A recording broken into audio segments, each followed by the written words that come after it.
Pemirsa, kita memasuki kabar penambahan jam kerja aparatur sipil negara di lingkungan kerja pemerintah Kota Banjarmasin selawas bulan Ramadan disesuaikan dengan Peraturan Presiden Nomor 21 Tahun 2023, di mana dalam Perpres tersebut menyatakan kerja instansi pemerintah jam kerja pegawai ASN di bulan Ramadan sebanyak 32 jam 30 menit dalam seminggu.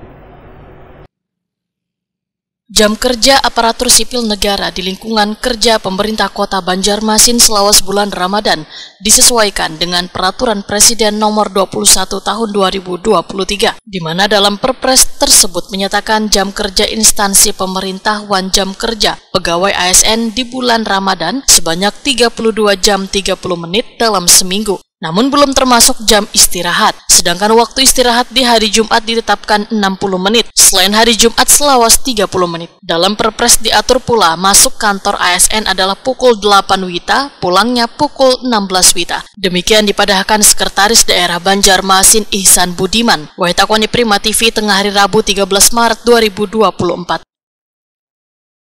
Ihsan Budiman menyatakan seberatan ASN bisa menyesuaikan jam kerja tersebut. Bagi ASN yang datang terlambat masuk kerja, maka akan diberikan sanksi. Menentukan mengacu kepada Kepres, saya lupa Kepresnya di situ. Jadi untuk jam 8 kalau tidak salah, jam 8 masuk dan jam 4 selesai. Artinya ada pemotongan jam 1 jam. Iya, ada sedikit.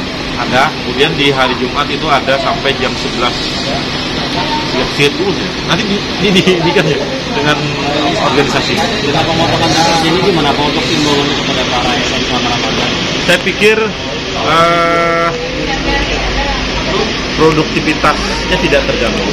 Karena apa? Ini sudah bisa disiasati setiap tahun juga seperti ini, sehingga para ASN kita sudah bisa melakukan penyesuaian. Bagaimana beraktivitas di bulan Ramadan, di luar Ramadan juga bagaimana itu sudah bisa disesuaikan.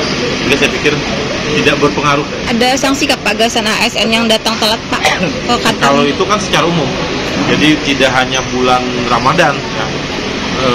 Di luar bulan Ramadan pun apabila memang tidak sesuai ketentuan jam masuk, kemudian hal-hal yang lainnya itu memang pasti kita berikan sanksi. Ihsan Budiman berharap ASN di lingkungan pemerintah kota dapat mematuhi ketentuan jam masuk kerja yang tertuang dalam Peraturan Presiden Nomor 21 Tahun 2023.